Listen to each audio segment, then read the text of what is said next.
Je ne ferai dans ce film aucune concession au public. Plusieurs excellentes raisons justifient à mes yeux une telle conduite et je vais les dire. Tout d'abord, il est assez notoire que je n'ai nulle part fait de concession aux idées dominantes de mon époque, ni à aucun des pouvoirs existants. Par ailleurs, quelle que soit l'époque, rien d'important ne s'est communiqué en ménageant un public, fût-il composé des contemporains de Périclès. Et dans le miroir glacé de l'écran, les spectateurs ne voient présentement rien qui évoque les citoyens respectables d'une démocratie.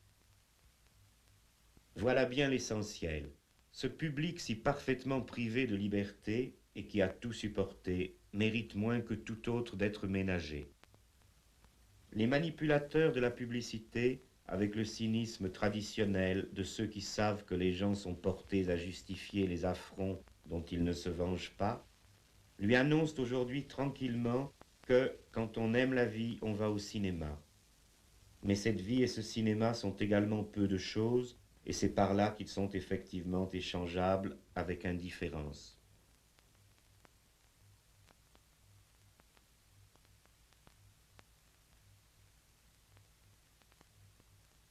Le public du cinéma, qui n'a jamais été très bourgeois et qui n'est presque plus populaire, est désormais presque entièrement recruté dans une seule couche sociale, du reste devenue large. Celle des petits agents spécialisés dans les divers emplois de ces services dont le système productif actuel a si impérieusement besoin. Gestion, contrôle, entretien, recherche, enseignement, propagande, amusement et pseudo-critique.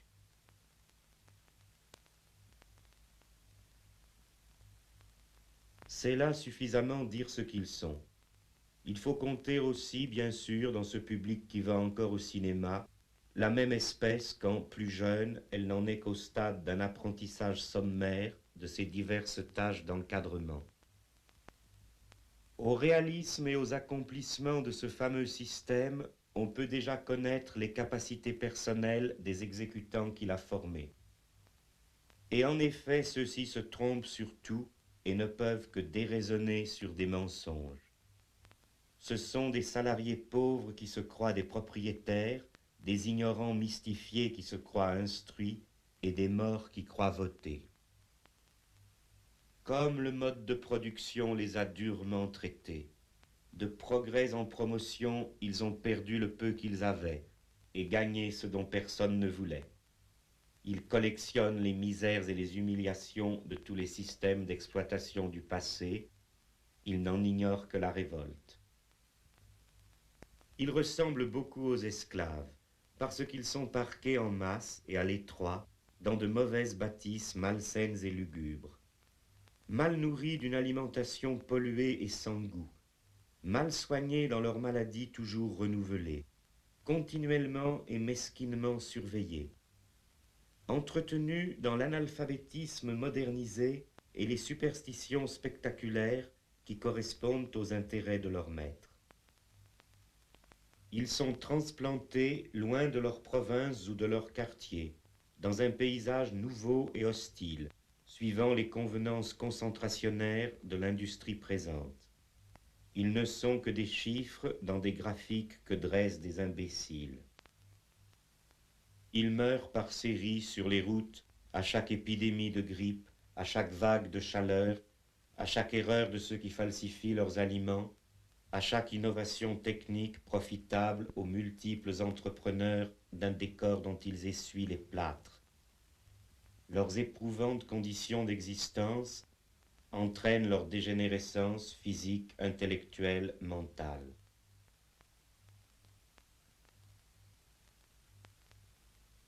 On leur parle toujours comme à des enfants obéissants à qui il suffit de dire « il faut » et ils veulent bien le croire.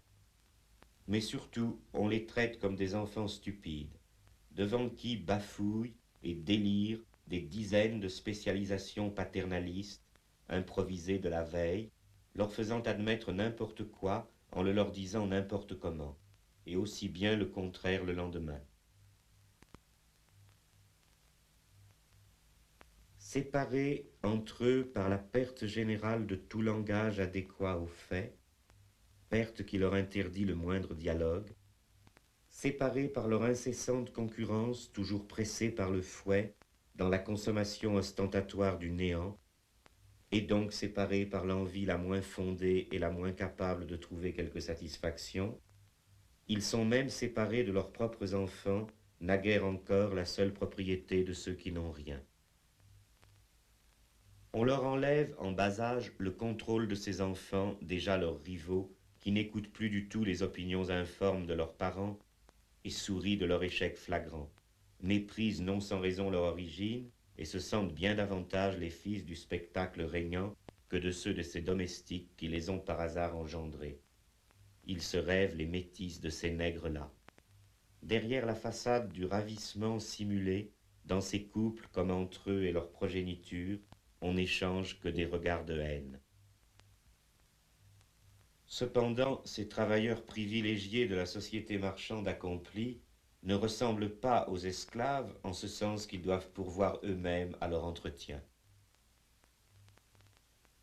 Leur statut peut être plutôt comparé aux servages parce qu'ils sont exclusivement attachés à une entreprise et à sa bonne marche, quoique sans réciprocité en leur faveur, et surtout parce qu'ils sont étroitement astreints à résider dans un espace unique, le même circuit des domiciles, bureaux, autoroutes, vacances et aéroports toujours identiques.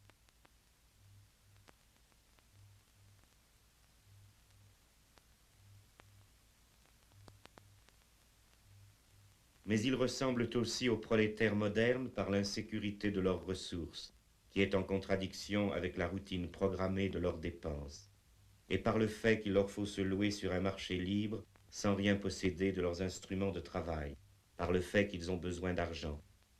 Il leur faut acheter des marchandises et l'on a fait en sorte qu'ils ne puissent garder de contact avec rien qui ne soit une marchandise.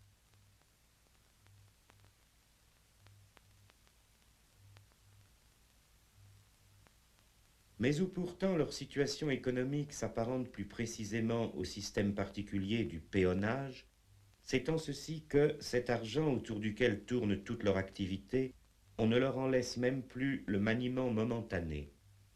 Ils ne peuvent évidemment que le dépenser, le recevant en trop petite quantité pour l'accumuler. Mais ils se voient en fin de compte obligés de consommer à crédit, et l'on retient sur leur salaire le crédit qui leur est consenti, dont ils auront à se libérer en travaillant encore.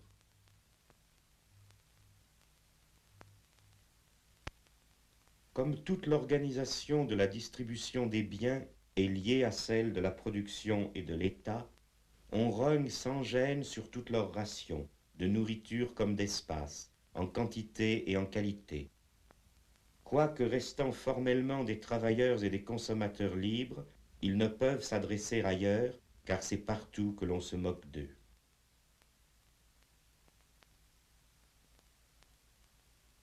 Je ne tomberai pas dans l'erreur simplificatrice d'identifier entièrement la condition de ces salariés du premier rang à des formes antérieures d'oppression socio-économique. Tout d'abord parce que, si l'on met de côté leur surplus de fausse conscience et leur participation double ou triple à l'achat des pacotilles désolantes qui recouvrent la presque totalité du marché, on voit bien qu'ils ne font que partager la triste vie de la grande masse des salariés d'aujourd'hui.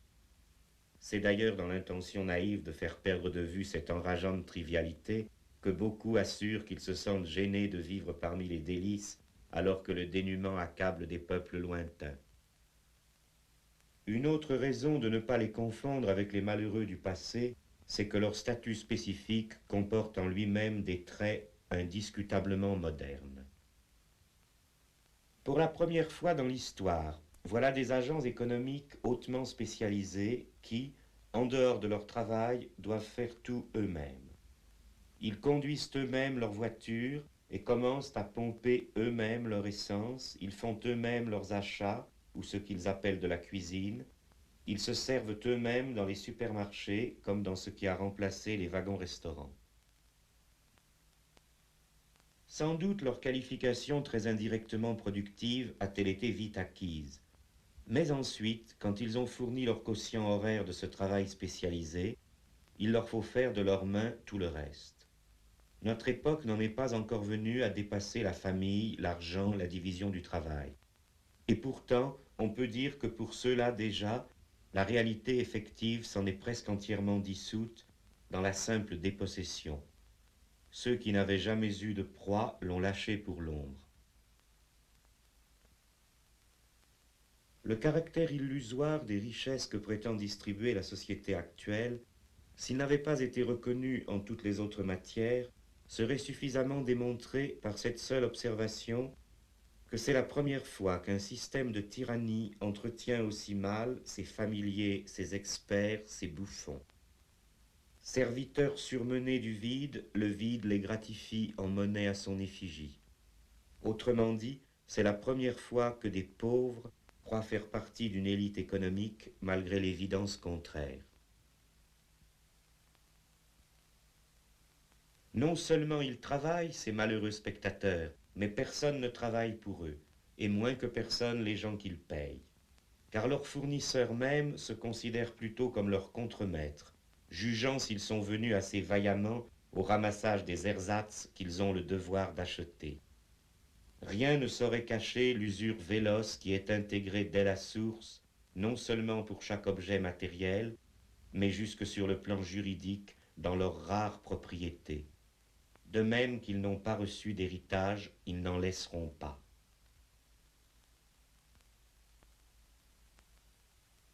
Le public du cinéma ayant donc avant tout à penser à des vérités si rudes, et qui le touchent de si près, et qui lui sont si généralement cachées, on ne peut nier qu'un film qui, pour une fois, lui rend cet âpre service de lui révéler que son mal n'est pas si mystérieux qu'il le croit, et qu'il n'est peut-être même pas incurable pour peu que nous parvenions un jour à l'abolition des classes et de l'État, on ne peut nier, dis-je, qu'un tel film n'ait en ceci au moins un mérite. Il n'en aura pas d'autre. En effet, ce public qui veut partout se montrer connaisseur et qui en tout justifie ce qu'il a subi, qui accepte de voir changer toujours en plus répugnant le pain qu'il mange et l'air qu'il respire, aussi bien que ses viandes ou ses maisons, ne renacle au changement que lorsqu'il s'agit du cinéma dont il a l'habitude. Et apparemment, c'est la seule de ses habitudes qui ait été respectée. Il n'y a peut-être eu que moi pour l'offenser depuis longtemps sur ce point. Car tout le reste, même modernisé parfois jusqu'à s'inspirer des débats mis au goût du jour par la presse, postule l'innocence d'un tel public et lui montre, selon la coutume fondamentale du cinéma, ce qui se passe au loin. Différentes sortes de vedettes qui ont vécu à sa place et qu'il contemplera par le trou de la serrure d'une familiarité canaille. Vous retrouverez l'homme qui entra dans la légende par ses actes téméraires en faveur des opprimés. La flèche noire de Robin des Bois est l'histoire d'un homme sans peur qui n'hésite pas à lutter seul contre un tyran. Non, allez-vous-en, sortez tous!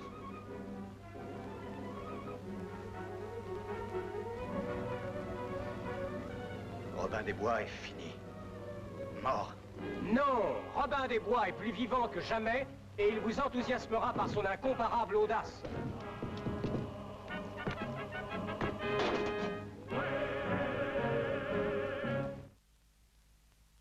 Le cinéma dont je parle ici est cette imitation insensée d'une vie insensée, une représentation ingénieuse à ne rien dire, habile à tromper une heure l'ennui par le reflet du même ennui. Cette lâche imitation qui est la dupe du présent et le faux témoin de l'avenir, qui, par beaucoup de fictions et de grands spectacles, ne fait que se consumer inutilement en amassant des images que le temps emporte. Quel respect d'enfant pour des images!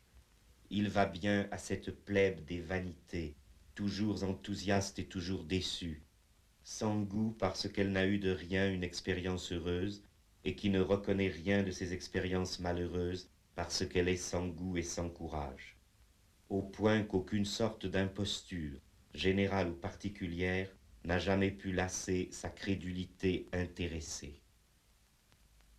Et croirait-on, après tout ce que chacun a pu voir, qu'il existe encore, parmi les spectateurs spécialisés qui font la leçon aux autres, des tarés capables de soutenir qu'une vérité énoncée au cinéma, si elle n'est pas prouvée par des images, aurait quelque chose de dogmatique.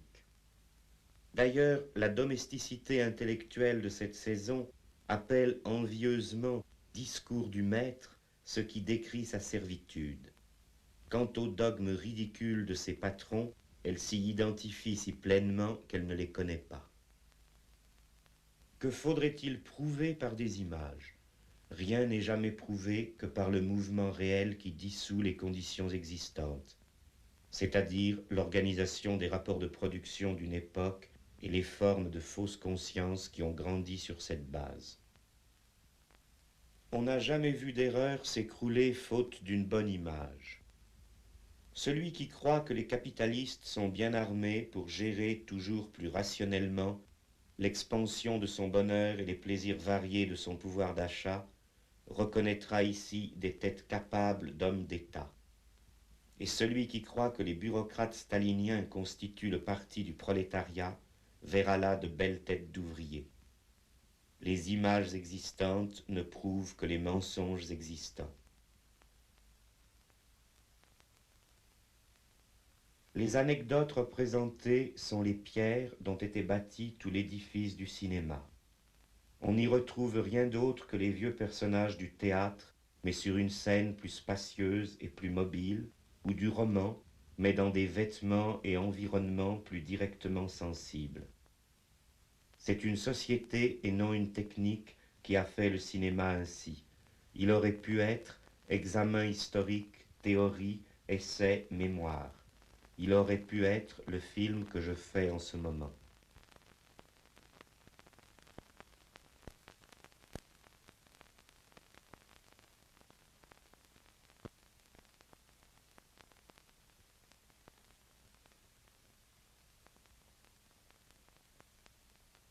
Voici par exemple un film où je ne dis que des vérités sur des images qui toutes sont insignifiantes ou fausses. Un film qui méprise cette poussière d'images qui le compose. Je ne veux rien conserver du langage de cet art périmé. Sinon peut-être le contre-champ du seul monde qu'il a regardé et un travelling sur les idées passagères d'un temps. Oui, je me flatte de faire un film avec n'importe quoi, et je trouve plaisant que s'en plaignent ceux qui ont laissé faire de toute leur vie n'importe quoi.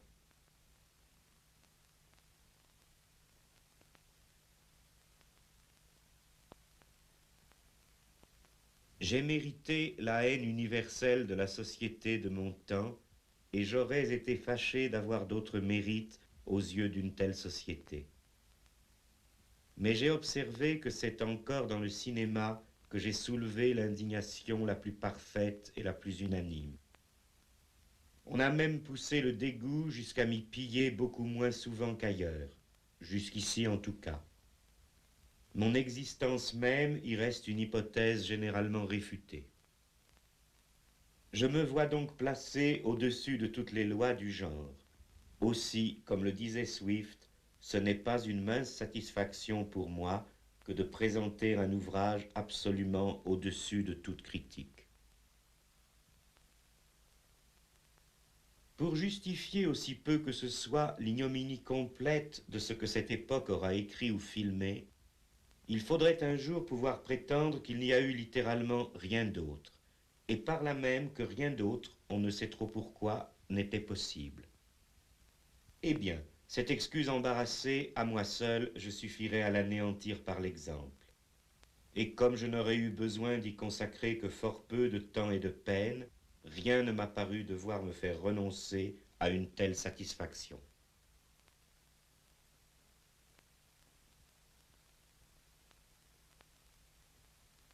Il n'est pas si naturel qu'on voudrait bien le croire aujourd'hui d'attendre de n'importe qui, parmi ceux dont le métier est d'avoir la parole dans les conditions présentes, qu'il apporte ici ou là des nouveautés révolutionnaires.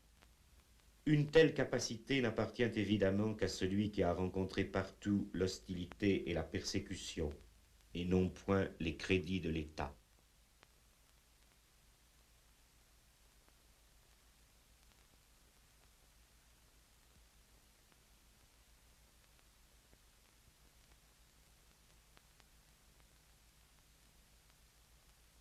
Et même, plus profondément, quelle que soit la complicité générale pour faire le silence là-dessus, on peut affirmer avec certitude qu'aucune réelle contestation ne saurait être portée par des individus qui, en l'exhibant, sont devenus quelque peu plus élevés socialement qu'ils ne l'auraient été en s'en abstenant.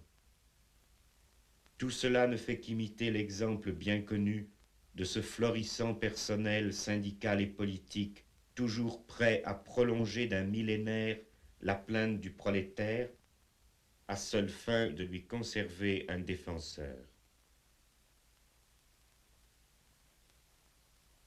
Pour ma part, si j'ai pu être si déplorable dans le cinéma, c'est parce que j'ai été grandement plus criminel ailleurs.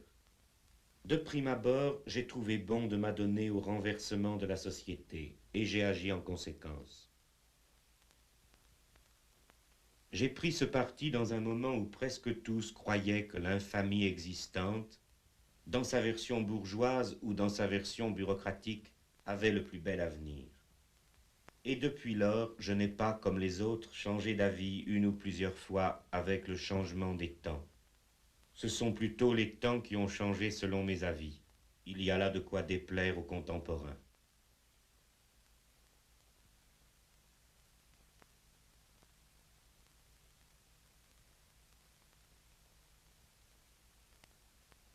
Ainsi donc, au lieu d'ajouter un film à des milliers de films quelconques, je préfère exposer ici pourquoi je ne ferai rien de tel. Ceci revient à remplacer les aventures futiles que compte le cinéma par l'examen d'un sujet important, moi-même.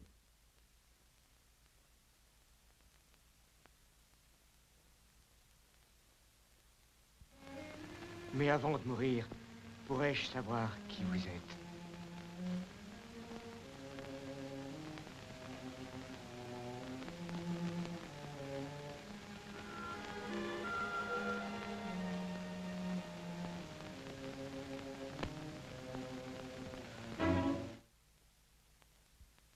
On m'avait parfois reproché, mais à tort je crois, de faire des films difficiles.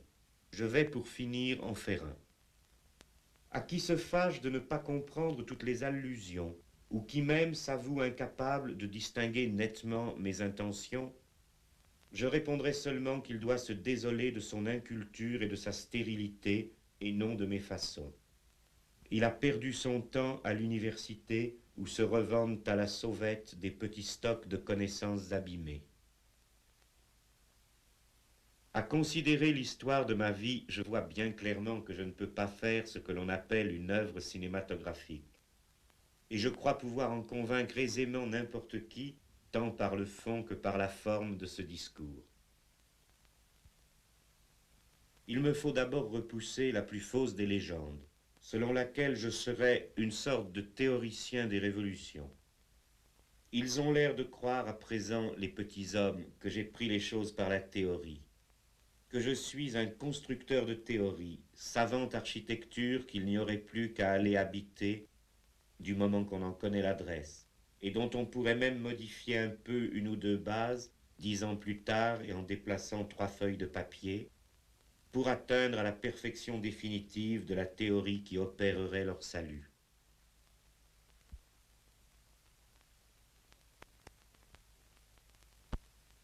Mais les théories ne sont faites que pour mourir dans la guerre du temps. Ce sont des unités plus ou moins fortes qu'il faut engager au juste moment dans le combat et, quels que soient leurs mérites ou leurs insuffisances, on ne peut assurément employer que celles qui sont là en temps utile. De même que les théories doivent être remplacées parce que leurs victoires décisives, plus encore que leurs défaites partielles, produisent leur usure. De même, aucune époque vivante n'est partie d'une théorie. C'était d'abord un jeu, un conflit, un voyage. On peut dire de la Révolution aussi ce que Jomini a dit de la guerre, qu'elle n'est point une science positive et dogmatique, mais un art soumis à quelques principes généraux, et plus que cela encore, un drame passionné. Quelles sont nos passions et où nous ont-elles menés? Les hommes, le plus souvent, sont si portés à obéir à d'impérieuses routines que, Lors même qu'il se propose de révolutionner la vie de fond en comble, de faire table rase et de tout changer, ils ne trouvent pas pour autant anormal de suivre la filière des études qui leur sont accessibles, et puis ensuite d'occuper quelques fonctions ou de s'adonner à divers travaux rémunérés qui sont au niveau de leurs compétences ou même un peu au-delà. Voilà pourquoi ceux qui nous exposent diverses pensées sur les révolutions s'abstiennent ordinairement de nous faire savoir comment ils ont vécu. Mais moi, n'ayant pas ressemblé à tous ceux-là, je pourrais seulement dire à mon tour les dames, les cavaliers, les armes, les amours, les conversations et les audacieuses entreprises d'une époque singulière. D'autres sont capables d'orienter et de mesurer le cours de leur passé selon leur élévation dans une carrière, l'acquisition de diverses sortes de biens, ou parfois l'accumulation d'ouvrages scientifiques ou esthétiques qui répondaient à une demande sociale. Ayant ignoré toute détermination de cette sorte, je ne revois dans le passage de ce temps désordonné que les éléments qui l'ont effectivement constitué pour moi, ou bien les mots et les figures qui leur ressemblent. Ce sont des jours et des nuits, des villes et des vivants, et au fond de tout cela, une incessante guerre.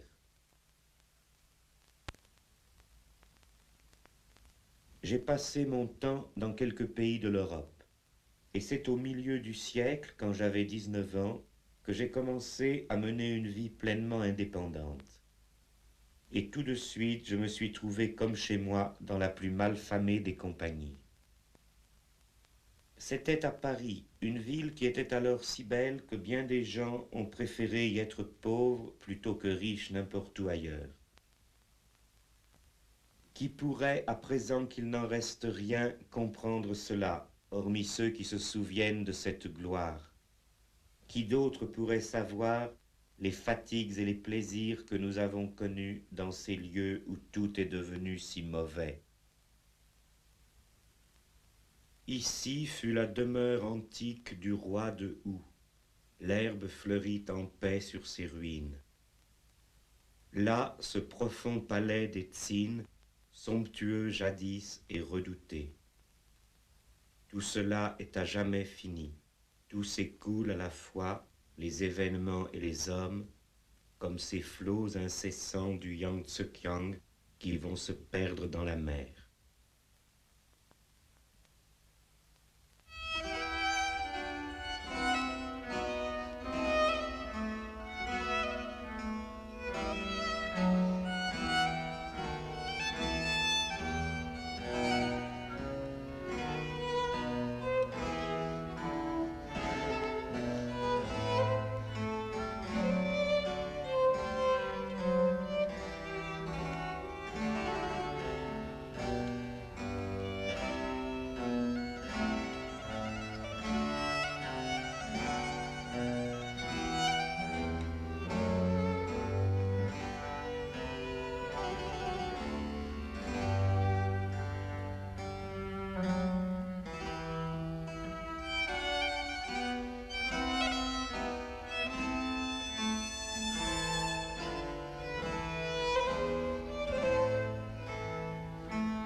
Paris, alors, dans les limites de ses 20 arrondissements, ne dormait jamais tout entier et permettait à la débauche de changer 3 fois de quartier dans chaque nuit. On n'en avait pas encore chassé et dispersé les habitants.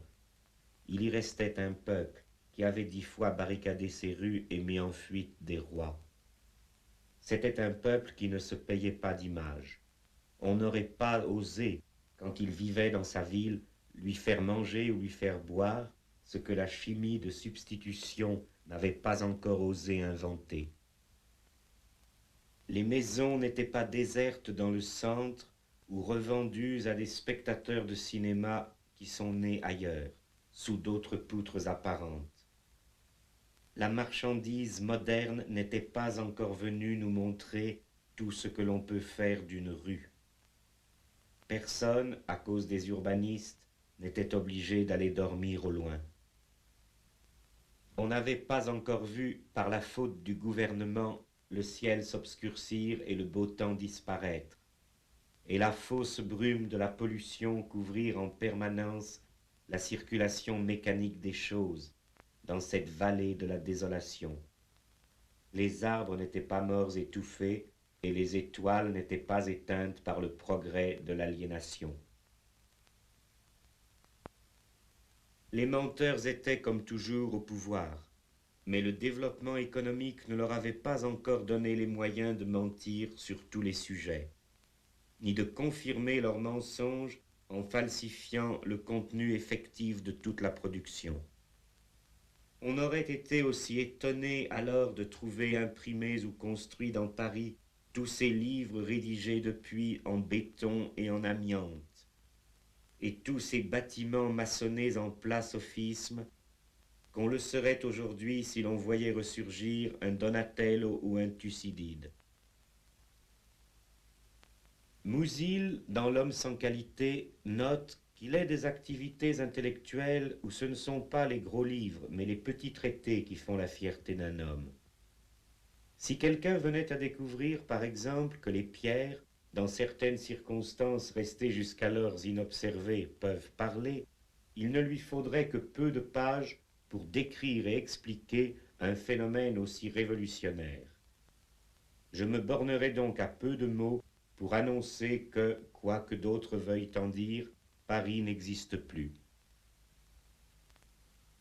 La destruction de Paris n'est qu'une illustration exemplaire de la mortelle maladie qui emporte en ce moment toutes les grandes villes, et cette maladie n'est elle-même qu'un des nombreux symptômes de la décadence matérielle d'une société.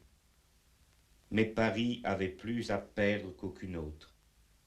C'est une grande chance que d'avoir été jeune dans cette ville quand, pour la dernière fois, elle a brillé d'un feu si intense. Il y avait alors sur la rive gauche du fleuve, on ne peut pas descendre 2 fois dans le même fleuve, ni toucher 2 fois une substance périssable dans le même état, un quartier où le négatif tenait sa cour. Il est banal de remarquer que, même dans les périodes agitées par de grands changements, les esprits les plus novateurs se défont difficilement de beaucoup de conceptions antérieures devenues incohérentes, et en conservent au moins quelques-unes, parce qu'il serait impossible de repousser globalement comme fausses et sans valeur des affirmations universellement admises.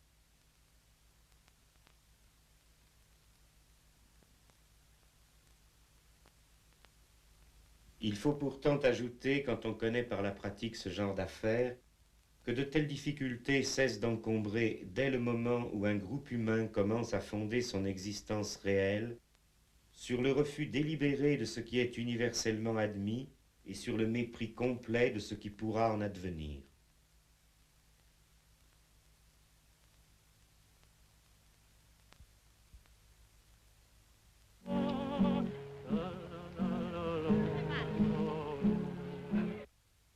Ceux qui s'étaient assemblés là paraissaient avoir pris pour seul principe d'action, d'entrée de jeu et publiquement, le secret que le vieux de la montagne ne transmit, dit-on, qu'à son heure dernière, au plus fidèle lieutenant de ses fanatiques.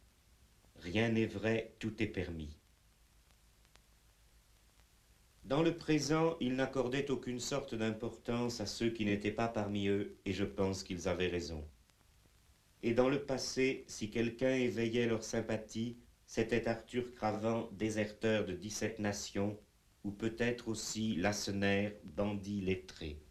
Il faut de tout pour faire un monde, ou pour le défaire. Amusant. Ce n'est qu'un monde, mais amusant. Très amusant. Vraiment.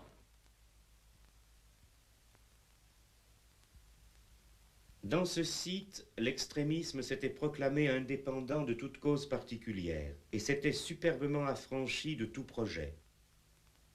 Une société déjà vacillante, mais qui l'ignorait encore parce que partout ailleurs les vieilles règles étaient encore respectées, avait laissé pour un instant le champ libre à ce qui est le plus souvent refoulé et qui pourtant a toujours existé. L'intraitable pègre, le sel de la terre, des gens bien sincèrement prêts à mettre le feu au monde pour qu'il ait plus d'éclat.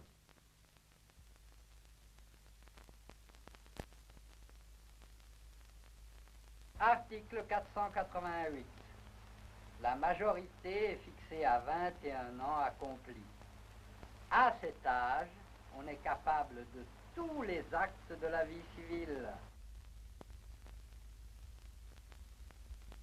Une science des situations est à faire qui empruntera des éléments à la psychologie, aux statistiques, à l'urbanisme et à la morale.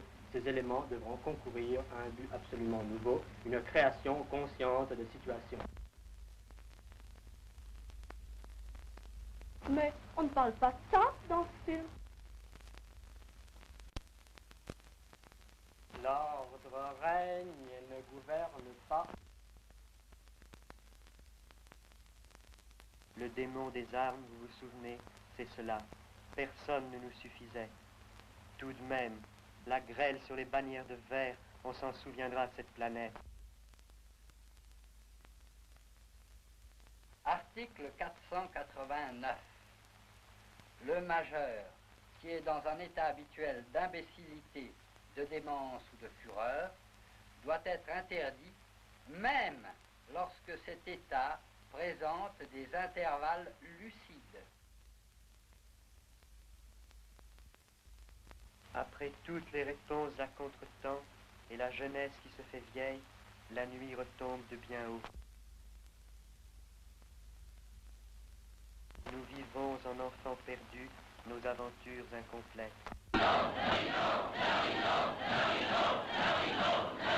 Un film que je fis à ce moment, et qui évidemment suscita la colère des esthètes les plus avancés, était d'un bout à l'autre comme ce qui précède. Et ces pauvres phrases étaient prononcées sur un écran entièrement blanc, mais entouré de fort longues séquences noires où rien n'était dit. Certains sans doute voudraient croire que l'expérience a pu m'enrichir en talents ou en bonne volonté. Serait-ce donc l'expérience d'une amélioration de ce que je refusais alors? Ne me faites pas rire. Pourquoi celui qui, étant jeune, a voulu être si insupportable dans le cinéma, s'avérerait-il plus intéressant étant plus âgé? Tout ce qui a été si mauvais ne peut jamais être vraiment meilleur. On a beau dire, il a vieilli, il a changé, il est aussi resté le même. Je ne suis pas cruel, je suis logique. Depuis longtemps, j'ai déclaré la guerre à la société. Et vous avez tué beaucoup de monde ces temps-ci, Pierre-François? Non, mon ange. Voyez, aucune trace de sang. Seulement quelques taches d'encre. Mais rassurez-vous, Garand, je prépare quelque chose d'extraordinaire. Quand j'étais enfant, j'étais déjà plus lucide, plus intelligent que les autres. Ils ne l'ont pas pardonné. Belle jeunesse, vraiment. Mais quelle prodigieuse destinée. Je n'ai pas de vanité, je n'ai que de l'orgueil. Et je suis sûr de moi, absolument sûr. Petit voleur par nécessité, assassin par vocation, ma route est toute tracée, mon chemin est tout droit. Et je marcherai la tête haut. Jusqu'à ce qu'elle tombe dans le panier, naturellement. D'ailleurs, mon père me l'a si souvent dit, Pierre-François, vous finirez sur l'échafaud. Vous avez raison, Pierre-François. Faut toujours écouter ses parents. Dans ce lieu qui fut la brève capitale de la perturbation, s'il est vrai que la population choisie comptait un certain nombre de voleurs et occasionnellement de meurtriers, l'existence de tous était principalement caractérisée par une prodigieuse inactivité. Et entre tant de crimes et délits que les autorités y dénoncèrent, c'est cela qui fut ressenti comme le plus menaçant. C'est du veau ou c'est de l'osier? Qu'est-ce que t'en dis, l'artiste? Je dis rien. C'est un sage. Ou jamais rien. Avez-vous rêvé de ça? Avez-vous rêvé de chien? Avez-vous vu nos troubles? Là, l'explication de tous vos rêves, un volume broché avec les figures. Salut, patron. Bonjour. Lassner est pas loin avec sa fine équipe. J'étais prévenu. C'était le labyrinthe le mieux fait pour retenir les voyageurs. Ceux qui s'y arrêtèrent 2 jours n'en repartirent plus, ou du moins pas tant qu'il exista. Mais la plupart y ont vu venir d'abord la fin de leurs années peu nombreuses. Personne ne quittait ces quelques rues et ces quelques tables où le point culminant du temps avait été découvert. En somme, si je comprends bien, tout ce temps que vous êtes des philosophes. Pourquoi pas? Bah, elle est vieille, elle est jolie, elle est propre, la philosophie. Alors, monsieur Lassner, si ça t'amuse.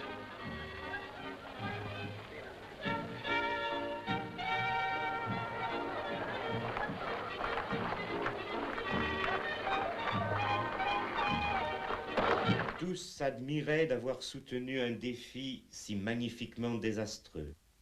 Et de fait, je crois bien qu'aucun de ceux qui sont passés par là n'a jamais acquis la moindre réputation honnête dans le monde.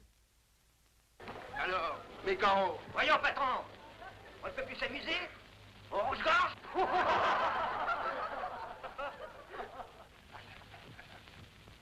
Bon, monsieur Lassner, ce que j'en disais.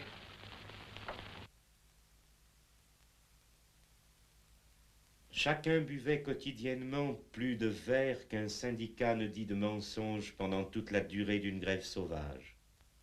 Des bandes de policiers dont les marches soudaines étaient éclairées par un grand nombre d'indicateurs ne cessaient de lancer des incursions sous tous les prétextes, mais le plus souvent dans l'intention de saisir des drogues et les filles qui n'avaient pas 18 ans. Comment ne me serais-je pas souvenu des charmants voyous et des filles orgueilleuses avec qui j'ai habité ces bas-fonds, lorsque, plus tard, j'ai entendu une chanson que chantent les prisonniers en Italie. Tout le temps avait passé comme nos nuits d'alors, sans renoncer à rien. C'est là que sont les petites filles qui te donnent tout. D'abord le bonsoir et puis la main. Dans la rue Filangieri, il y a une cloche. À chaque fois qu'elle sonne, c'est une condamnation. La plus belle jeunesse meurt en prison.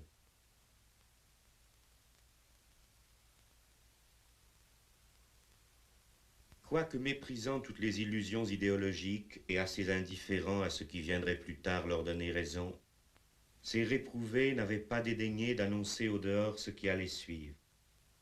Achever l'art, aller dire en pleine cathédrale que Dieu était mort, entreprendre de faire sauter la tour Eiffel, tels furent les petits scandales auxquels se livrèrent sporadiquement ceux dont la manière de vivre fut en permanence un si grand scandale. Ils s'interrogeaient aussi sur l'échec de quelques révolutions. Ils se demandaient si le prolétariat existe vraiment et, dans ce cas, ce qu'il pourrait bien être. Les uns croient qu'ils pensent à nous, d'autres qu'ils nous pensent, d'autres qu'ils d'ordre que nous sommes son rêve, son mauvais rêve. Quand je parle de ces gens, j'ai l'air peut-être d'en sourire, mais il ne faut pas le croire. J'ai bu leur vin, je leur suis fidèle. Et je ne crois pas être devenu par la suite, en quoi que ce soit, mieux que ce qu'ils étaient eux-mêmes dans ce temps-là. Considérant les grandes forces de l'habitude et de la loi qui pesaient sans cesse sur nous pour nous disperser, personne n'était sûr d'être encore là quand finirait la semaine. Et là était tout ce que nous aimerions jamais. Le temps brûlait plus fort qu'ailleurs et manquerait. On sentait trembler la terre. Bientôt nous passerons sur la terre ferme et alors nous pourrons nous voir un peu plus. Le suicide en emportait beaucoup, la boisson et le diable ont expédié les autres, comme le dit aussi une chanson. À la moitié du chemin de la vraie vie, nous étions environnés d'une sombre mélancolie, qu'ont exprimé tant de mots railleurs et tristes dans le café de la jeunesse perdue. Pour parler clairement et sans parabole, nous sommes les pièces d'un jeu que joue le ciel. On s'amuse avec nous sur l'échiquier de l'être, et puis nous retournons un par un dans la boîte du néant. Que de fois dans les âges, ce drame sublime que nous créons sera joué en des langues inconnues devant des peuples qui ne sont pas encore. Qu'est-ce que l'écriture, la gardienne de l'histoire? Qu'est-ce que l'homme, l'esclave de la mort, un voyageur qui passe, l'hôte d'un seul lieu? Qu'est-ce que l'amitié, l'égalité des amis? Bernard, que prétends-tu dans le monde? Y vois-tu quelque chose qui te satisfasse? Elle fuit comme un fantôme qui, nous ayant donné quelque espèce de contentement, pendant qu'il demeurait avec nous, ne nous laisse en nous quittant que du trouble. Bernard, Bernard, disait-il, cette verte jeunesse ne durera pas toujours.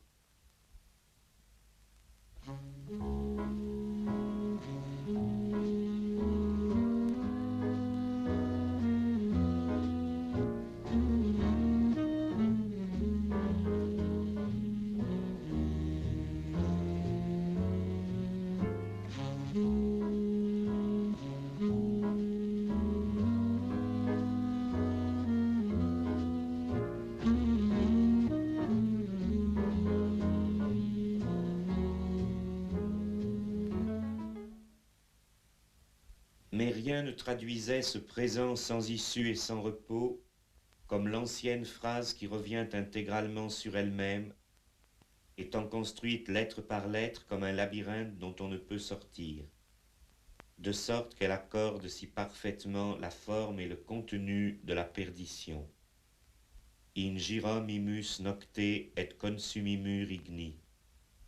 Nous tournons en rond dans la nuit et nous sommes dévorés par le feu. Une génération passe et une autre lui succède, mais la terre demeure toujours. Le soleil se lève et se couche, et il retourne d'où il était parti. Tous les fleuves entrent dans la mer, et la mer n'en regorge point. Les fleuves retournent au même lieu d'où ils étaient partis, pour couler encore. Toutes choses ont leur temps, et tout passe sous le ciel après le terme qui lui a été prescrit. Il y a tant de tuer et tant de guérir, tant d'abattre et tant de bâtir. Il y a tant de déchirer et tant de rejoindre, tant de se taire et tant de parler. Il vaut mieux voir ce que l'on désire que de souhaiter ce que l'on ignore, mais cela même est une vanité et une présomption d'esprit. Qu'est-il nécessaire à un homme de rechercher ce qui est au-dessus de lui, lui qui ignore ce qui lui est avantageux en sa vie, pendant les jours qu'il est étranger sur la terre et durant le temps qui passe comme l'ombre?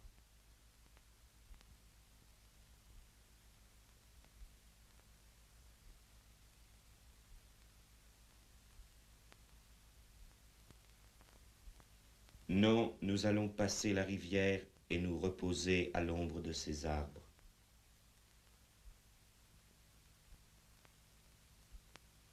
C'est là que nous avons acquis cette dureté qui nous a accompagnés dans tous les jours de notre vie et qui a permis à plusieurs d'entre nous d'être en guerre avec la terre entière d'un cœur léger.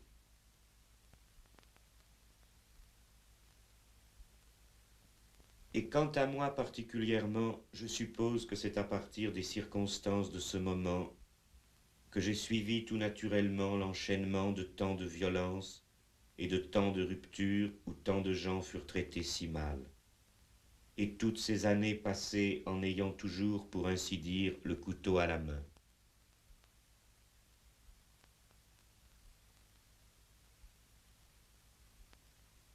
Peut-être aurions-nous pu être un peu moins dépourvus de pitié si nous avions trouvé quelque entreprise déjà formée qui nous eût paru mériter l'emploi de nos forces. Mais il n'y avait rien de tel. La seule cause que nous ayons soutenue, nous avons dû la définir et la mener nous-mêmes. Et il n'existait rien au-dessus de nous que nous ayons pu considérer comme estimable.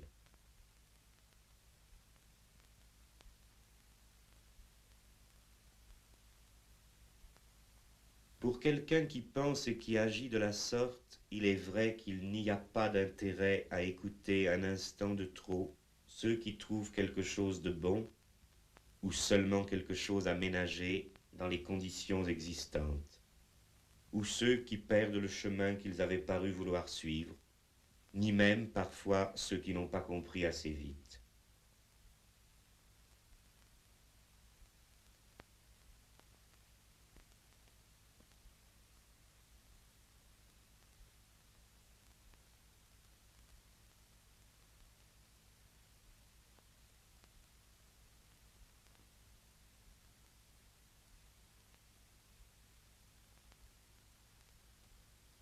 D'autres, plus tard, se sont mis à préconiser la révolution de la vie quotidienne, de leurs voix timides ou de leurs plumes prostituées, mais d'assez loin, et avec la calme assurance de l'observation astronomique.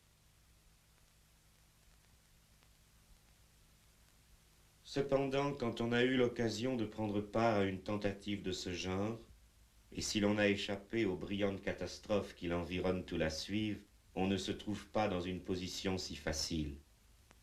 La chaleur et le froid de cette époque ne vous quitteront plus. Il faut découvrir comment il serait possible de vivre des lendemains qui soient dignes d'un si beau début. Cette première expérience de l'illégalité, on veut la continuer toujours.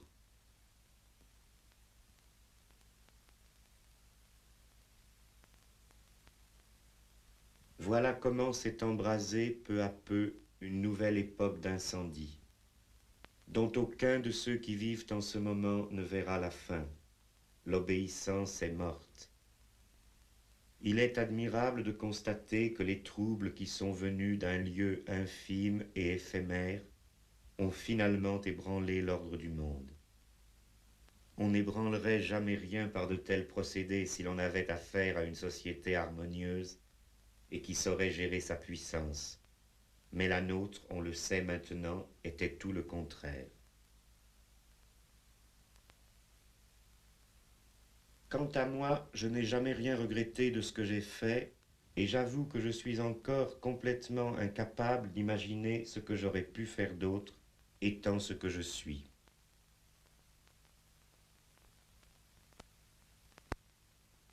La première phase du conflit, en dépit de son âpreté, avait revêtu de notre côté tous les caractères d'une défensive statique. Étant surtout définie par sa localisation, une expérience spontanée ne s'était pas assez comprise en elle-même. Et elle avait aussi trop négligé les grandes possibilités de subversion présentes dans l'univers apparemment hostile qui l'entourait.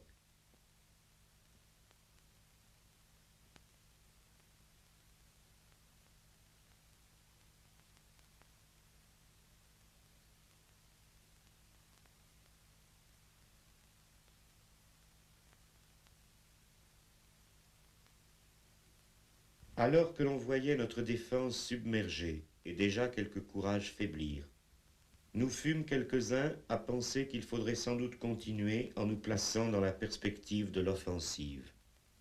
En somme, au lieu de se retrancher dans l'émouvante forteresse d'un instant, se donner de l'air, opérer une sortie, puis tenir la campagne, et s'employer tout simplement à détruire entièrement cet univers hostile, pour le reconstruire ultérieurement, si faire se pouvait, sur d'autres bases.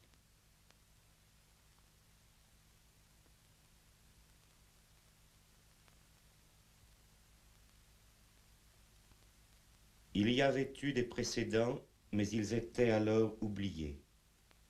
Il nous fallait découvrir où allait le cours des choses et le démentir si complètement qu'il fut un jour, à l'inverse, contraint de se plier à nos goûts. Clausewitz remarque plaisamment « Quiconque a du génie est tenu d'en faire usage. Cela est tout à fait conforme à la règle. » Et Balthazar Gracian « Il faut traverser la vaste carrière du temps pour arriver au centre de l'occasion. » Mais puis-je oublier celui que je vois partout dans le plus grand moment de nos aventures, celui qui, en ces jours incertains, ouvrit une route nouvelle et y avança si vite, choisissant ceux qui viendraient, car personne d'autre ne le valait cette année-là.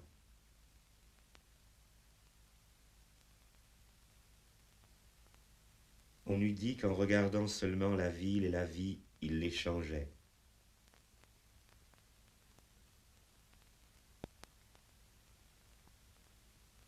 Il découvrit en un an des sujets de revendication pour un siècle.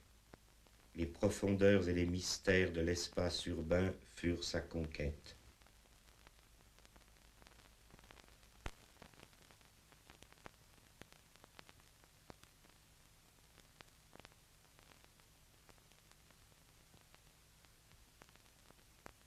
Les pouvoirs actuels, avec leurs pauvres informations falsifiées, qui les égarent eux-mêmes presque autant qu'elle étourdit leurs administrés, n'ont pas pu encore mesurer ce que leur a coûté le passage rapide de cet homme.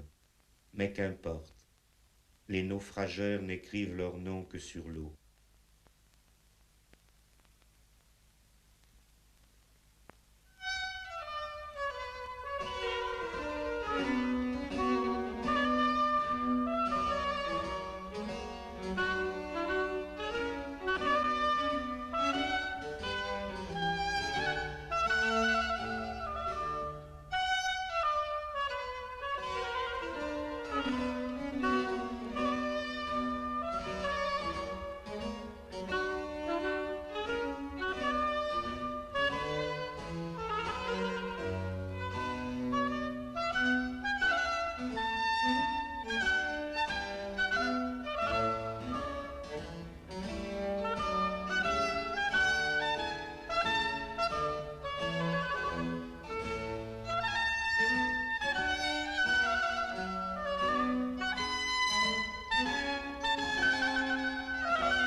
La formule pour renverser le monde, nous ne l'avons pas cherchée dans les livres, mais en errant. C'était une dérive à grande journée, où rien ne ressemblait à la veille et qui ne s'arrêtait jamais.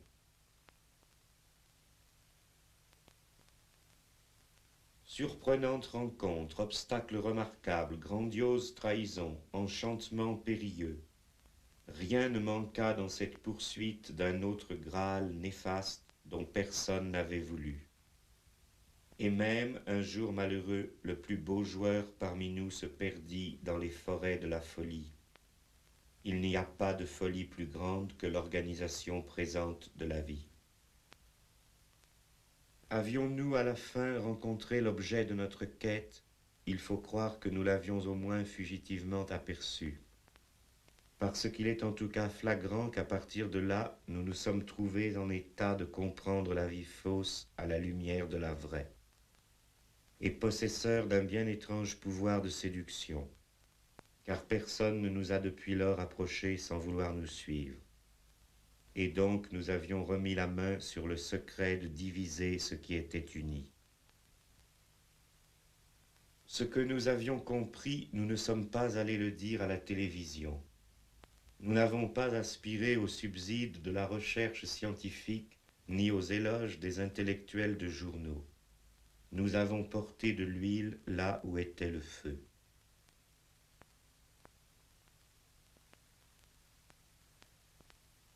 C'est ainsi que nous nous sommes engagés définitivement dans le parti du diable, c'est-à-dire de ce mal historique qui mène à leur destruction les conditions existantes, dans le mauvais côté qui fait l'histoire en ruinant toute satisfaction établie. Oh, quel beau feu! Oh, j'aime bien le feu. Lui aussi m'aime bien. Tenez, voyez comme les flammes sont prégnantes pour moi. Elle me lèche les doigts comme le ferait un jeune chien.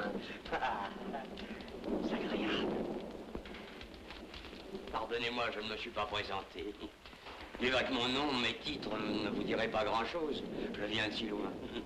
Oublié dans son pays, inconnu ailleurs, tel est le destin du voyageur.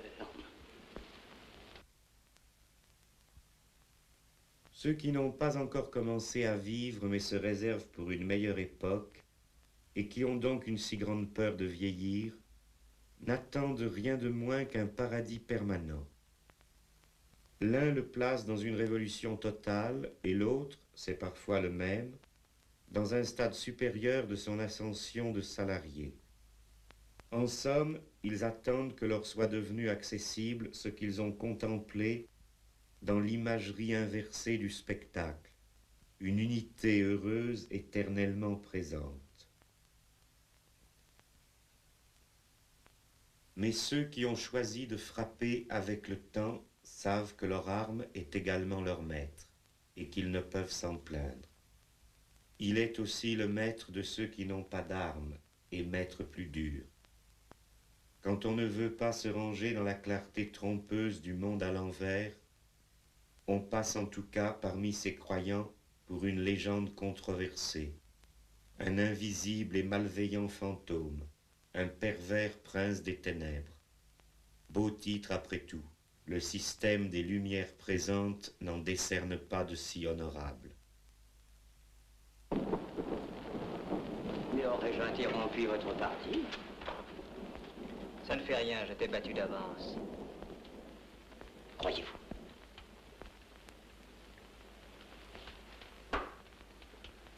Échec et mat. Vous avez gagné.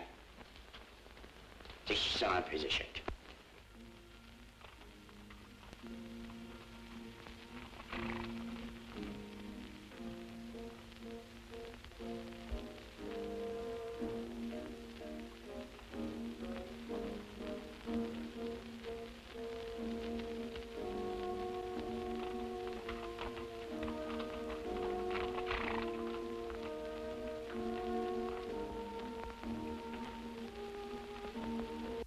Nous sommes donc devenus les émissaires du prince de la division, de celui à qui on a fait du tort, et nous avons entrepris de désespérer ceux qui se considéraient comme les humains.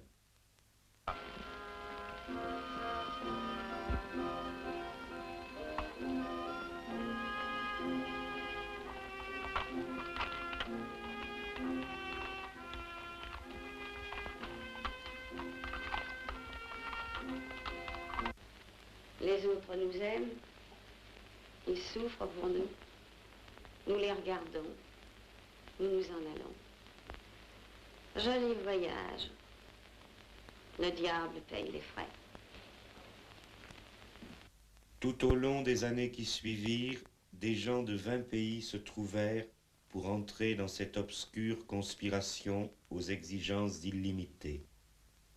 Combien de voyages hâtifs, combien de longues disputes, combien de rencontres clandestines dans tous les ports de l'Europe.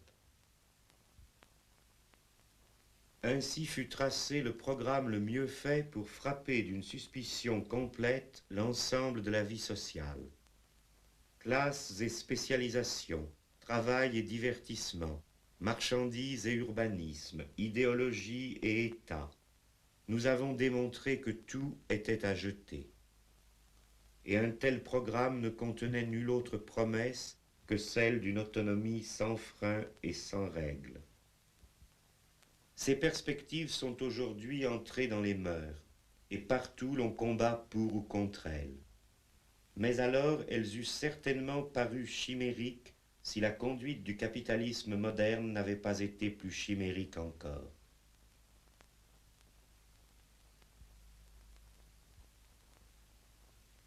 Il existait bien alors quelques individus pour demeurer d'accord avec plus ou moins de conséquences sur l'une ou l'autre de ces critiques.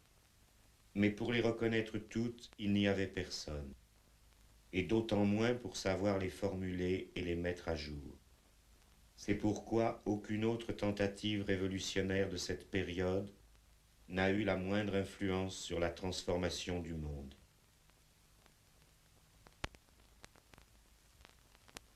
Nos agitateurs ont fait passer partout des idées avec lesquelles une société de classe ne peut pas vivre. Les intellectuels au service du système, d'ailleurs encore plus visiblement en déclin que lui, essaient aujourd'hui de manier ces poisons pour trouver des antidotes, et ils n'y réussiront pas. Ils avaient fait auparavant les plus grands efforts pour les ignorer, mais aussi vainement, tant est grande la force de la parole dite en son temps.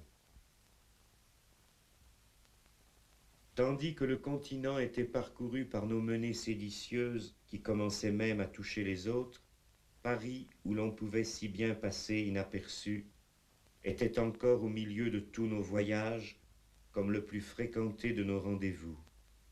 Mais ces paysages s'étaient altérés et tout finissait de se dégrader et de se défaire.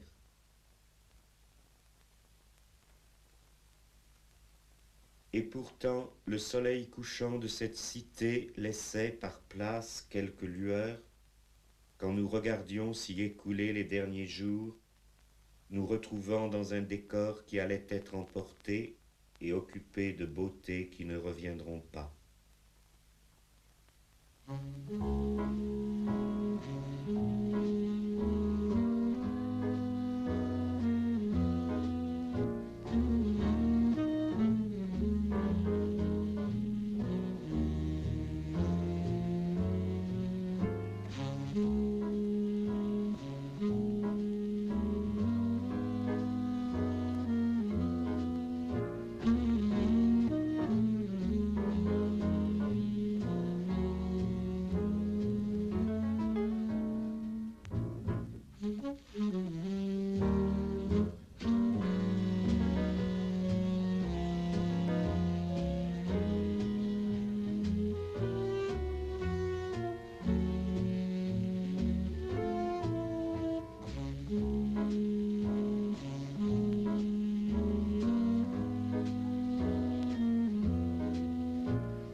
Il faudrait bientôt la quitter, cette ville qui pour nous fut si libre, mais qui va tomber entièrement aux mains de nos ennemis.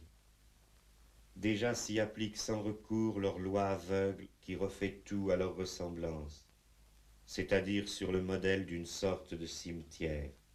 Ô misère, ô douleur, Paris tremble.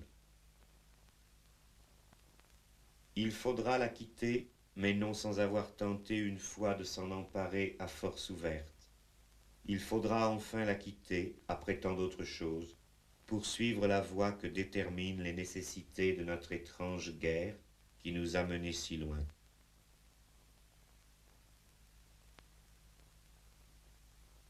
Car notre intention n'avait été rien d'autre que de faire apparaître dans la pratique, entre ceux qui veulent encore de ce qui existe et ceux qui n'en voudront plus.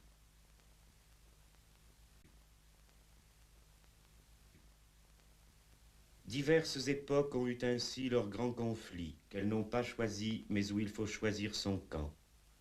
C'est l'entreprise d'une génération, par laquelle se fondent ou se défont les empires et leurs cultures. Il s'agit de prendre Troie ou bien de la défendre. Ils se ressemblent tous par quelque côté, ces instants où vont se séparer ceux qui combattront dans des camps ennemis et ne se reverront plus. Que tout officier ou cadet qui s'estime honnêtement incapable de se plier au terme de ce serment aille maintenant s'aligner à droite du bataillon. Messieurs du Sud, sortez les rangs.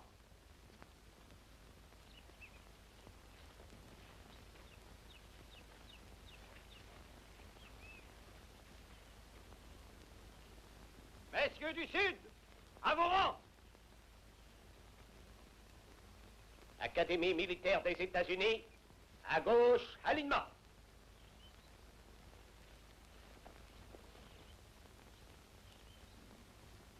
Avons-nous la permission de partir, mon colonel? Vous l'avez, capitaine. Pensez! Out! Pour le défilé, jouez Dixie.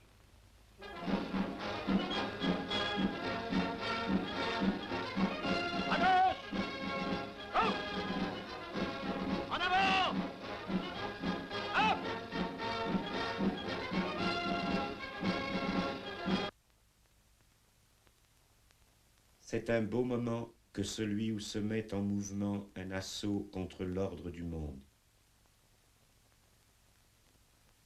Je trouve qu'elle était faite pour cela. Les avant-gardes n'ont qu'un temps, et ce qui peut leur arriver de plus heureux, c'est, au plein sens du terme, d'avoir fait leur temps. Après elles s'engagent des opérations sur un plus vaste théâtre. On n'en a que trop vu de ces troupes d'élite qui, après avoir accompli quelques vaillants exploits, sont encore là pour défiler avec leurs décorations, et puis se retournent contre la cause qu'elles avaient défendue. Il n'y a rien à craindre de semblable de celle dont l'attaque a été menée jusqu'au terme de la dissolution.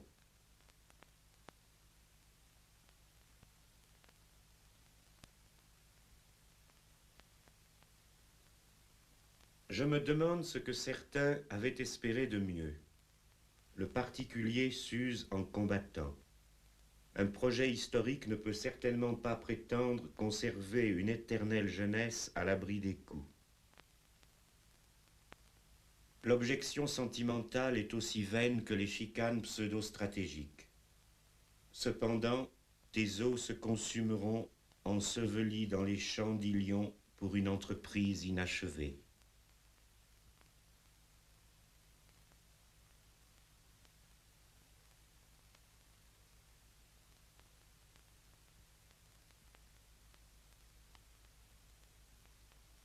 Frédéric II, le roi de Prusse, disait sur un champ de bataille à un jeune officier hésitant: « Chien, espériez-vous donc vivre toujours ?»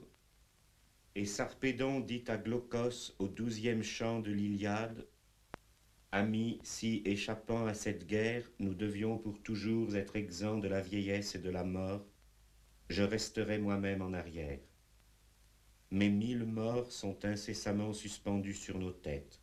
Il ne nous est accordé ni de les éviter, ni de les fuir. Marchons donc. »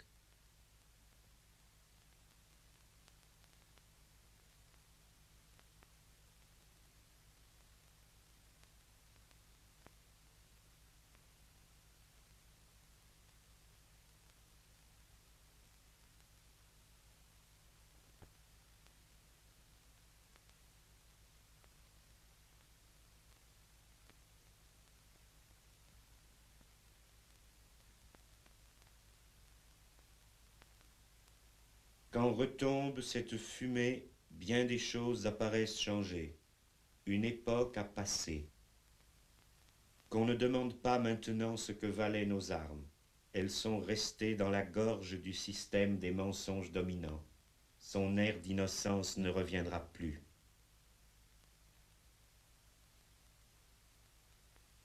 Après cette splendide dispersion, j'ai reconnu que je devais, par une soudaine marche dérobée, me mettre à l'abri d'une célébrité trop voyante. On sait que cette société signe une sorte de paix avec ses ennemis les plus déclarés quand elle leur fait une place dans son spectacle. Mais je suis justement dans ce temps le seul qui ait quelque célébrité, clandestine et mauvaise, et que l'on n'ait pas réussi à faire paraître sur cette scène du renoncement. Combien de mazout reste-t-il? Nous devrons rompre le combat dans 2 heures, amiral.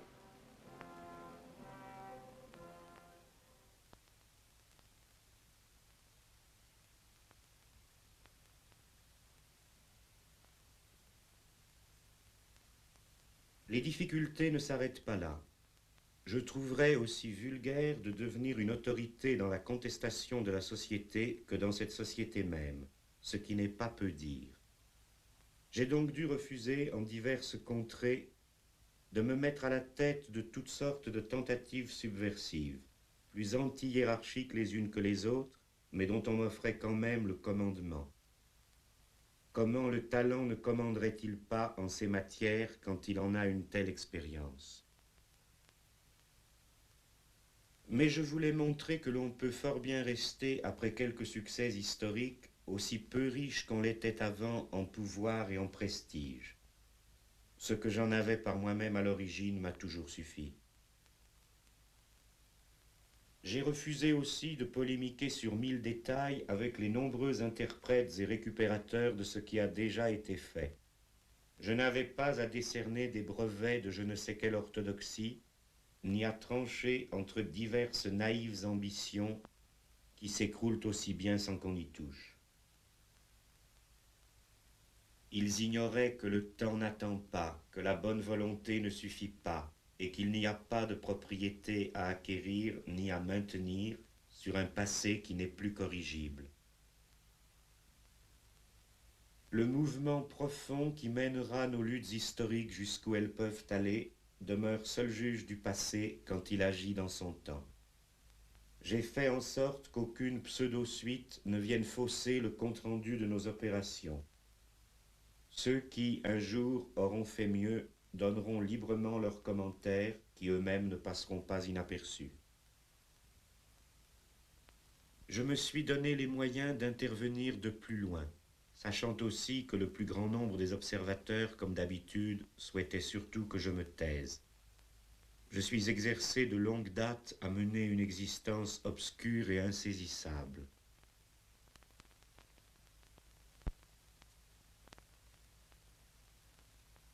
J'ai donc pu conduire plus avant mes expériences stratégiques si bien commencées. C'est là, selon le mot d'un homme qui n'était pas dépourvu de capacité, une étude où personne ne peut jamais devenir docteur. Le résultat de ces recherches, et voilà la seule bonne nouvelle de ma présente communication, je ne le livrerai pas sous la forme cinématographique.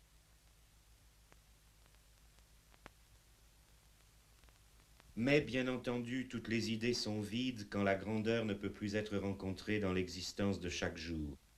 Ainsi, l'œuvre complète des penseurs d'élevage que l'on commercialise à cette heure de la marchandise décomposée n'arrive pas à cacher le goût de l'aliment qui les a nourris.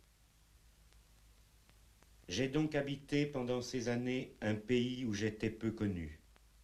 La disposition de l'espace d'une des meilleures villes qui furent jamais, et les personnes et l'emploi que nous avons fait du temps, tout cela composait un ensemble qui ressemblait beaucoup au plus heureux désordre de ma jeunesse.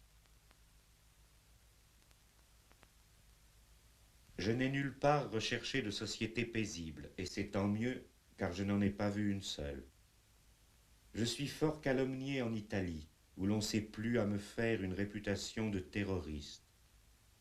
Mais je suis très indifférent aux accusations les plus variées, parce que mon sort a été d'en faire lever partout sur mon passage, et parce que j'en connais bien la raison. Je n'accorde d'importance qu'à ce qui m'a séduit dans ce pays et qui n'aurait pu être trouvé ailleurs.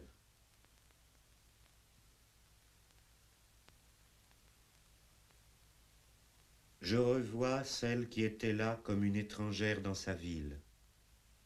Chacune est citoyenne d'une véritable cité, mais tu veux dire celle qui a vécu son exil en Italie. Je revois les rives de l'Arno pleines d'adieux.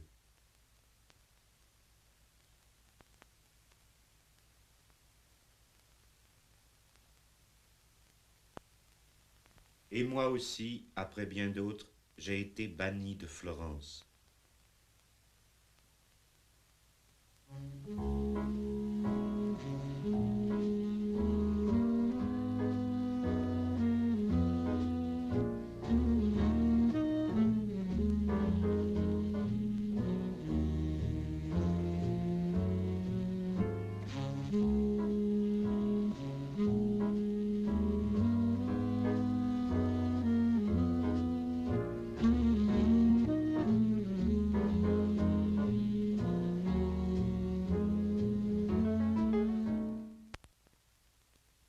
De toute façon, on traverse une époque comme on passe la pointe de la dogana, c'est-à-dire plutôt vite. Tout d'abord, on ne la regarde pas tandis qu'elle vient.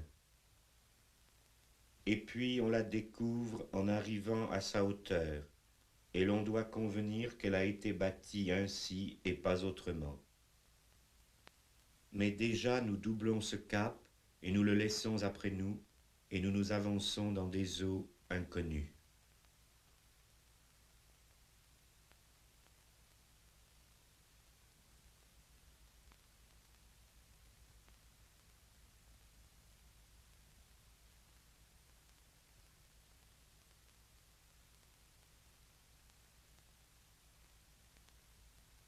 Quand nous étions jeunes, nous avons quelque temps fréquenté un maître. Quelque temps nous fûmes heureux de nos progrès. Vois le fond de tout cela, que nous arriva-t-il? Nous étions venus comme de l'eau, nous sommes partis comme le vent.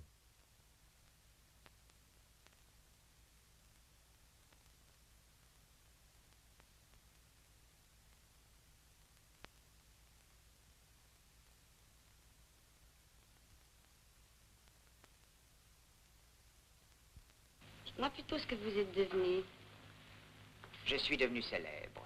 Oui, j'ai réussi quelques méfaits assez retentissants et le nom de Lassner a défrayé plus d'une fois la chronique judiciaire. Mais c'est la gloire, Pierre-François. Oui, ça commence. Mais à la réflexion, j'aurais tout de même préféré une éclatante réussite littéraire. En une vingtaine d'années, on a le temps d'habiter vraiment qu'un petit nombre de maisons. Celles-ci ont toujours été pauvres, je le note, mais bien situées tout de même. Ce qui valait de l'être y a toujours été reçu et le reste rejeté à la porte. La liberté n'avait pas alors beaucoup d'autres demeures. Où sont les gracieux galants que je suivais au temps jadis? Ceux-là sont morts. Un autre a vécu encore plus vite, jusqu'à ce que se referment les grilles de la démence.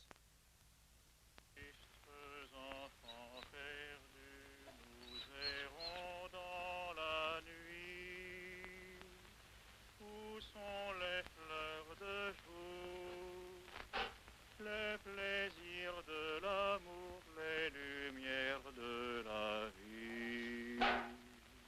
Tristes enfants perdus, nous errons dans la nuit. Le diable nous emporte sournoisement avec lui. Le diable nous emporte loin de nos belles amies. Notre jeunesse est morte, nos amours aussi. La sensation de l'écoulement du temps a toujours été pour moi très vive, et j'ai été attiré par elle, comme d'autres sont attirés par le vide ou par l'eau. En ce sens, j'ai aimé mon époque, qui aura vu se perdre toute sécurité existante et s'écouler toute chose de ce qui était socialement ordonné. Voilà des plaisirs que la pratique du plus grand art ne m'aurait pas donnés. Quant à ce que nous avons fait, comment pourrait-on en évaluer le résultat présent? Nous traversons maintenant ce paysage dévasté par la guerre qu'une société livre contre elle-même, contre ses propres possibilités. L'enlaidissement de tout était sans doute le prix inévitable du conflit. C'est parce que l'ennemi a poussé si loin ses erreurs que nous avons commencé à gagner.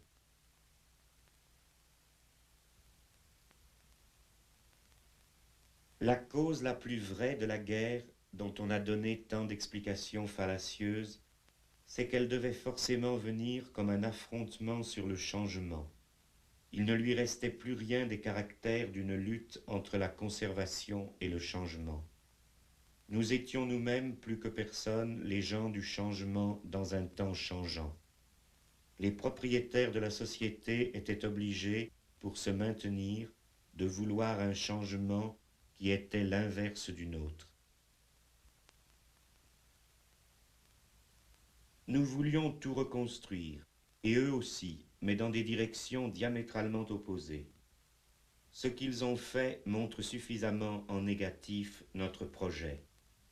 Leurs immenses travaux ne les ont donc menés que là, à cette corruption. La haine de la dialectique a conduit leurs pas jusqu'à cette fosse à purin.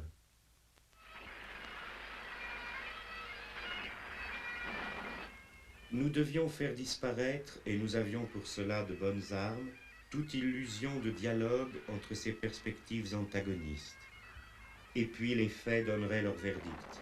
Ils l'ont donné.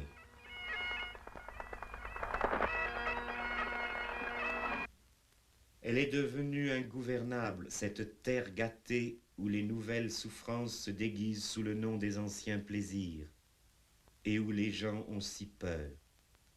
Ils tournent en rond dans la nuit et ils sont consumés par le feu. Ils se réveillent effarés et ils cherchent en tâtonnant la vie. Le bruit court que ceux qui l'expropriaient l'ont pour comble égaré. Voilà donc une civilisation qui brûle, chavire et s'enfonce tout entière. Ah, le beau torpillage! Et moi, que suis-je devenu au milieu de ce désastreux naufrage que je trouve nécessaire, auquel on peut même dire que j'ai travaillé, puisqu'il est assurément vrai que je me suis abstenu de travailler à quoi que ce soit d'autre. Ce qu'un poète de l'époque Tang a écrit en se séparant d'un voyageur, pourrais-je l'appliquer à cette heure de mon histoire? Je descendis de cheval, je lui offris le vin de l'adieu, et je lui demandai quel était le but de son voyage. Il me répondit, « Je n'ai pas réussi dans les affaires du monde. Je m'en retourne au mont Nanshan pour y chercher le repos. »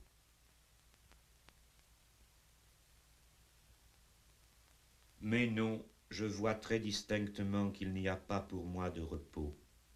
Et d'abord parce que personne ne me fait la grâce de penser que je n'ai pas réussi dans les affaires du monde. Mais, fort heureusement, personne ne pourra dire non plus que j'y ai réussi. Il faut donc admettre qu'il n'y avait pas de succès ou d'échec pour Guy Debord et ses prétentions démesurées. C'était déjà l'aube de cette fatigante journée que nous voyons finir quand le jeune Marx écrivait à Rouget « Vous ne me direz pas que j'estime trop le temps présent. Et si pourtant je n'en désespère pas, ce n'est qu'en raison de sa propre situation désespérée qui me remplit d'espoir. »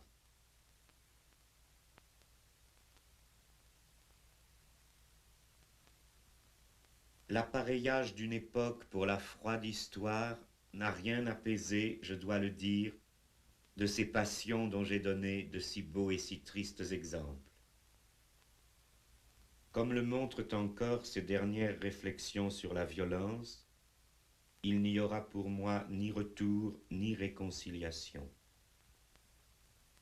La sagesse ne viendra jamais.